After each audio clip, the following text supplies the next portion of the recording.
In the late 1940s, a strange-looking car started appearing in magazines and newspapers across the United States. It had 3 headlights, rear-mounted engine, and a promise to be the safest car in the world. People were excited, curious, and a little confused. This was not just another car from Ford or General Motors. This was the Tucker 48, and the story behind it was anything but normal. The Tucker 48 was the brainchild of Preston Tucker, an ambitious car salesman and engineer from Michigan. After World War II ended, Tucker saw a chance to shake up the American car industry. He wanted to build a brand new car, not based on old designs, but packed with modern ideas. In 1944, he teamed up with George S. Lawson to design the car. Later, Alex Tremulis and a design team from J. Gordon Lippincott were brought in to improve the shape. What they created looked like something from the future, with smooth curves and a low roof. Under the body was even more unusual stuff. Tucker originally wanted to use a 589 cubic inch flat 6 engine with fuel injection and no valves, but it had problems. So instead, they used an air-cooled engine made by Franklin, which was normally used in helicopters. It was called the O335 and had 335 cubic inches, produced 166 horsepower, and 372 pound-feet of torque. It sat in the rear of the car, just above the rear wheels. The Tucker 48 had more odd features. One of the most famous was the Cyclops eye, a third headlight in the middle of the car that turned with the front wheels to help see around corners. That seemed like something out of science fiction. It also had safety features that were very rare in the 1940s.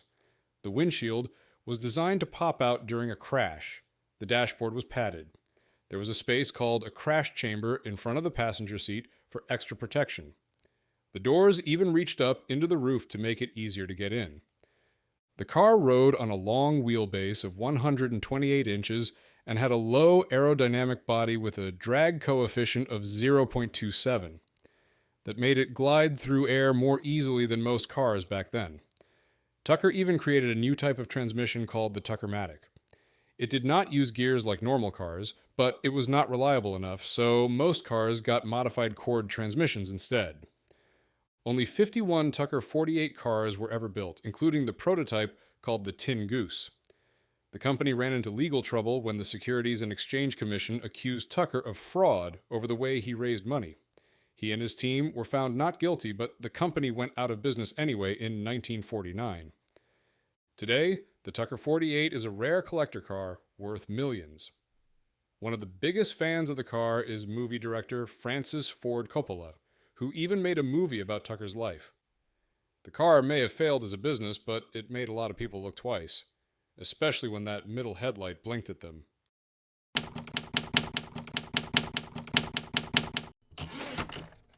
In the late 1950s, a car came out of France that looked like it belonged in a movie, drove like an American muscle car, and carried a name that most people outside of Europe had never heard.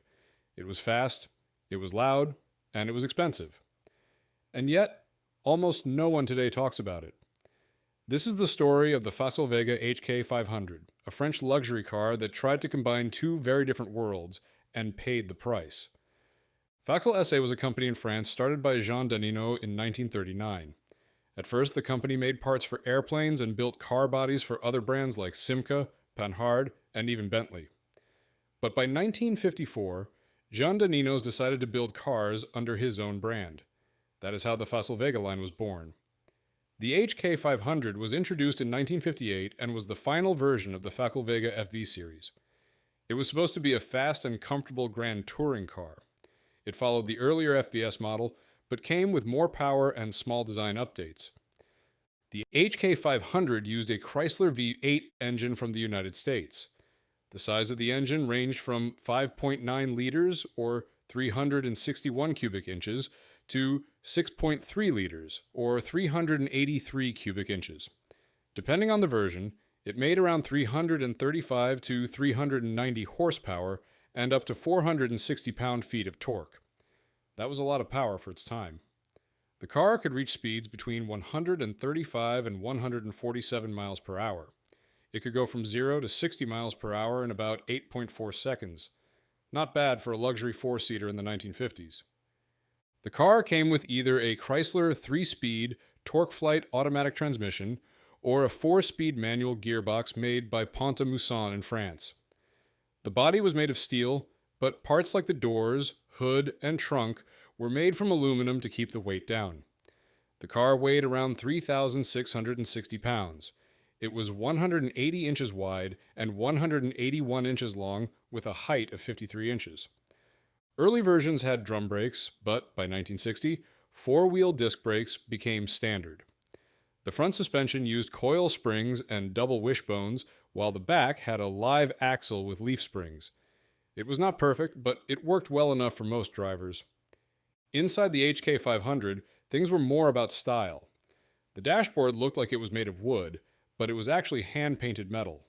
There were leather seats, power steering, and even air conditioning for some buyers. A right-hand drive version was also available. Only around 490 units of the HK500 were built between 1958 and 1961. Some well-known people bought them, including Sterling Moss, Maurice Trintignant, Pablo Picasso, Ava Gardner, Ringo Starr, and even the Shah of Iran. In 1962, the HK500 was replaced by the Facel II, but the company, Facel Vega, would not last much longer. It shut down in 1964 because of money problems. The Facel Vega HK500 was bold, fast, and built with big dreams. It tried to mix French class with American muscle. It almost worked. Back in the 1960s, if you wanted something fast, elegant, and a little different from the usual Ferrari or Aston Martin, you had to dig deeper. And in that search, you might have stumbled upon a strange mix of British muscle, Italian curves, and American power. That car was the AC428 Frua, a rare Grand Tourer that most people today have never even heard of. Only 81 were made. Yes, just 81. And this story explains how such a rare mix of ideas came to life and then quietly disappeared. The story began with AC Cars, a British company best known at the time for building the AC Cobra. That car was all about performance, raw power, and loud exhausts. But in the mid-1960s, AC wanted something more refined. They decided to build a Grand Tourer that could still move fast, but also offer a smoother, more luxurious ride. So they turned to Pietro Frua, an Italian designer based in Turin, Italy. Pietro Frua was already known for his sleek work with Maserati. AC asked him to help create something elegant but based on a stretched version of their Cobra chassis. The chassis came from the AC Cobra 427 Mark III. It was made longer by 6 inches to make room for a bigger cabin. These chassis frames were built in England, then shipped all the way to Italy, where Frua would design and fit the body. After that, the half-finished cars were sent back to England again, where AC added the engines, interiors, and did the final assembly. This roundabout process took time and money, and that became one of the car's biggest problems. Under the hood, the first AC 428 models used a 427 cubic inch Ford V8 engine that made about 385 horsepower. Later models used the Ford 428 cubic inch V8, which produced around 345 horsepower. The top speed was roughly 145 miles per hour, and it could go from 0 to 60 in about 6.1 seconds. That was impressive for a car weighing around 3,150 pounds. Buyers had the option to pick either a 4-speed manual or a 3-speed automatic transmission. It had 4-wheel disc brakes, power-assisted, and an independent suspension system with double wishbones, technology pulled straight from racing. The AC428 was made as both a coupe and a convertible. The body was mostly steel, but the hood and trunk lid were aluminum. The styling had a lot in common with the Maserati Mistral, which makes sense because the same man designed both. It looked fast, even when parked. But the price was high. The shipping between countries, the hand-built process, and the custom parts made the AC428 more expensive than many of its competitors. In the end, only 49 coupes, 29 convertibles, and 3 special-bodied cars were made before production stopped in 1973. Today, it is a rare sight.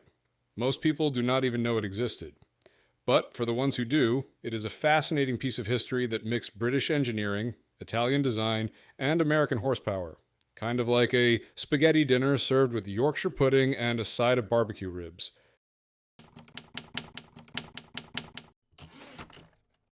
In the late 1960s, something very strange started showing up on German roads. It looked sleek and futuristic, but it came from a small company best known for making motorcycles. People were curious, some were confused, and many had no idea they were looking at a car that would both amaze and break hearts. This is the story of the NSU Ro 80. The NSU Ro 80 was launched in 1967 by NSU Motor and Werke, a company based in Neckarsulm, West Germany. NSU had experience with cars, but they were more famous for building small vehicles and motorcycles. With the Ro 80, they wanted to make something bold, something that would stand out in the growing world of executive sedans, and they did. Just not exactly in the way they hoped. The man behind the design was Klaus Luth. He gave the Ro 80 a shape that looked like it came from the future. The body was long and smooth with a sloping roofline, almost like the car was always in motion. The drag coefficient was just 0.355, which was very low at the time. That meant the car could move through air more easily, and that helped fuel economy and speed. The Ro 80 would later influence cars like the 1982 Audi 100. Under the hood, things got even stranger.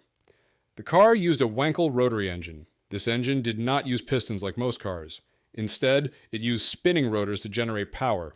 It was a twin-rotor engine with a size of 995 cubic centimeters.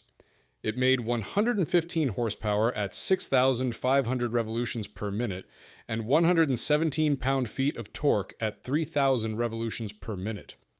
That might not sound like a lot, but the car only weighed around 2,822 pounds. It could hit a top speed of 112 miles per hour and go from 0 to 62 miles per hour in about 12.5 seconds. The transmission was also unusual. It was a 3-speed semi-automatic. There was no clutch pedal. Instead, the driver moved the gear lever, and a vacuum system handled the clutch work. It was confusing at first, but drivers eventually got used to it. The Ro 80 had power steering and disc brakes on all 4 wheels, with the front discs mounted inboard to reduce weight. The suspension was made of McPherson struts in front and semi-trailing arms in back, which made the ride smooth. But not everything went well. The Wankel engine was exciting, but it had major problems. The rotor tip seals wore out quickly, sometimes before 31,000 miles. Engines had to be replaced often, and NSU ended up paying a lot for repairs under warranty. Even though the company improved the engine in the 1970s, the early damage was already done. Between 1967 and 1977, only 37,398 units of the Ro 80 were built. The oil crisis in 1973 made things worse since the rotary engine used more fuel than most people liked. In 1969, NSU was taken over by Volkswagen and merged with Audi. The Ro 80 quietly faded away, but it left behind a legacy of weird ideas, some smart, some risky, and some just too far ahead of their time.